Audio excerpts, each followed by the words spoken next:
এক হাদিসে উল্লেখ আছে রাসূল করিম সাল্লাল্লাহু আলাইহি ওয়াসাল্লাম 9 জন বিবি একত্রে নিজের ঘরে রেখেছেন। আপনাদের অনেকেরই জানা নাও থাকতে পারে, 2-4 জনের জানা থাকতেও পারে। যদি কারো জানা থাকে বলেন নবীর ঘরে বিবি ছিলেন কয়জন? 9 জন। হাদিসে আছে কিনা? হাদিসে আছে কিনা? হ্যাঁ আছে, হাদিসে আছে নবী 9 জন বিবি ঘরে রাখছেন। ইমাম আবু হানিফা বলেন এই হাদিস আমল করা তোমার জন্য হারাম। ইমাম শাফি বলেন এই হাদিস আমল করা তোমার জন্য হারাম। ইমাম মালিক বলেন এই হাদিস আমল করা তোমার জন্য হারাম। ইমাম আহমদ বিন হাম্বল বলেন এই হাদিস আমল করা তোমার জন্য হারাম। এবার কইয়া যা হাদিস মানুষ না মজাব মানুষ? ঠিক করে রাখো, ঠিক করে রাখো, কোনটা মানুষ? আপনারা এই হাদিস মানেন? যে হাদিসে আছে নবী 9 বিবি ঘরে রাখছিলেন, এই হাদিস দুনিয়ার কোন মুসলমান আমল করে? করে না। কেন? তাহলে নবীর হাদিস আমল করেন না কেন? প্রশ্ন আছে না? ভালো করে বুঝালেন। ফার্মেসিতে 1-2টা রোগের ওষুধ পাওয়া যায় না, অনেক রোগের।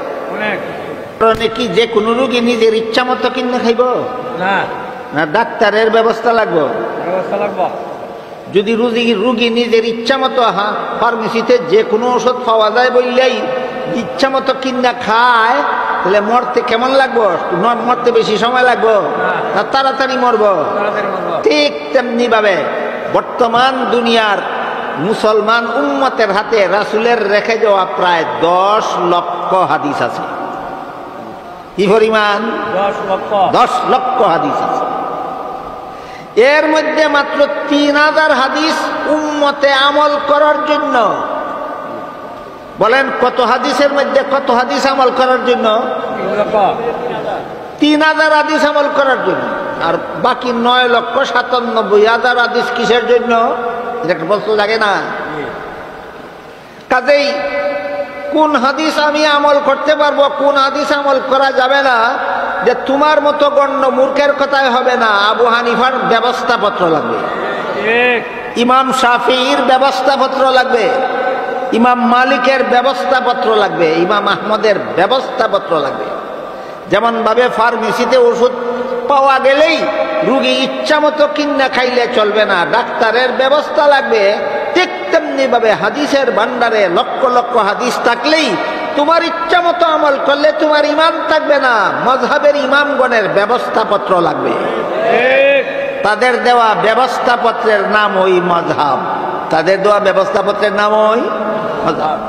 তাইলে 9,97,000 হাদিস তো আমল করার জন্য নয়, কিসের জন্য?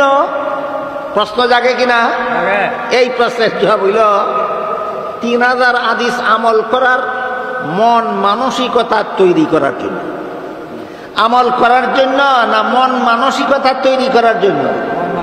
মন মানসিকতা কিভাবে তৈরি হয় এবার শোনেন। আমি আগেই বলছি বিষয়টা অনেক কঠিন, কিন্তু আমি আপনাদেরকে সাধ্যমতো সহজ করে বলার চেষ্টা করব। আশা করি মনোযোগ দিয়ে শুনলে বুঝবেন। একটা হাদিসের উদাহরণই আজকে শুনি, যে নবী নিজের ঘরে 9 বিবি রাখছিলেন, এটা হাদিসে আছে। আপনারা আমল করানোর লাগে, কিসের লাগি জানে না? হ্যাঁ, আমরা অনেকেই জানি না। শোনেন কিসের লাগে। 3000 হাদিস উম্মতে আমল করার জন্য, আর 9,97,000 হাদিস তুমি আমল করার জন্য নয়, আমলের মন মানসিকতা তৈরি করার জন্য। তাহলে 9 বিবিওয়ালা হাদিসটাই বুঝি মন মানসিকতা কিভাবে তৈরি হয়। এক হাদিসে উল্লেখ আছে রাসূল করিম সাল্লাল্লাহু আলাইহি ওয়াসাল্লাম বলেন, ইন্নামা আনা বুইস্তু মুআল্লিমান, আল্লাহ আমাকে উম্মতের উস্তাদ বানাইয়া বানাইছে। আমাদের নবী হলেন আমাদের উস্তাদ। সাহাবায়ে কেরামের উস্তাদ ছিলেন ডাইরেক্ট, আর আমাদের উস্তাদ হলেন নবী সাহাবাগণের মাধ্যমে। আমাদের উস্তাদ হলেন নবী সাহাবাগণের মাধ্যমে। উম্মতের শুধু পুরুষের উস্তাদ না নবী, উম্মতের নারীদেরও উস্তাদ। বলুন, উম্মতের শুধু পুরুষের উস্তাদ না নারীদেরও উস্তাদ? কিন্তু একটা সমস্যা আছে, নারীদের জীবনে অনেক কিছু শিকার মতো বিষয় আছে যেইগুলি কোনো পুরুষ উস্তাদের কাছে শিখতে যাওয়া লজ্জার ব্যাপার।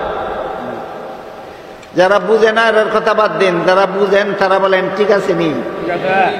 নারীদের জীবনে অনেক বিষয় আশয় আছে, পুরুষ উস্তাদের কাছে শিখতে যাওয়া লজ্জার ব্যাপার। কিন্তু একজন পুরুষ আছে দুনিয়াতে যার কাছে শিখতে যাওয়া মহিলাদের জন্য কোনো লজ্জা নাই। তিনি হলেন একমাত্র স্বামী। বলেন স্বামীর কাছে স্ত্রীর কোনো কিছু শিখতে লজ্জা আছে? লজ্জা নাই।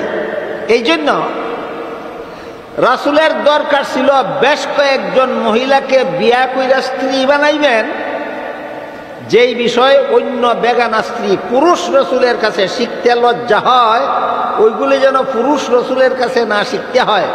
এই বিষয়গুলি রসুল নিজের বিবিরারে শিখাইয়া দিবেন, আর ভিন্ন মহিলারা আইসা নবীর কাছে শিখতে না গিয়া নবীর বিবিরার কাছে শিক্ষা যাইব কা। কাজেই রাসূল একত্রে 9 বিবি রেখেছিলেন, তুমি আমল করার লাগি না, নবীর উম্মতের মহিলাদের জন্য একদল সহকারী শিক্ষিকা তৈরি করার লাগি। বিষয়টাকে আমাদের বুঝাতে পারলাম? বুঝা থাকলে বলেন, নবী যে হাদিসে আছে নবী নিজের ঘরে 9 বিবি রাখছিলেন উম্মতে আমল করার লাগি, না অন্য কোনো কৌশল হেকমত আছে? সেই হেকমতের জন্য রেখে গেছেন যে হাদিসগুলি। এই হাদিস যারা হাদিস আমল করি আমল করব, যারা মন গড়া মতো ফার্মেসির থেকে কিনে ওষুধ খাইব, এরা যেমন মরণ ছাড়া কোনো উপায় নাই, যারা মন গড়া মতো হাদিস আমল করব এদেরও বেঈমান হওয়া ছাড়া কোনো উপায় নাই।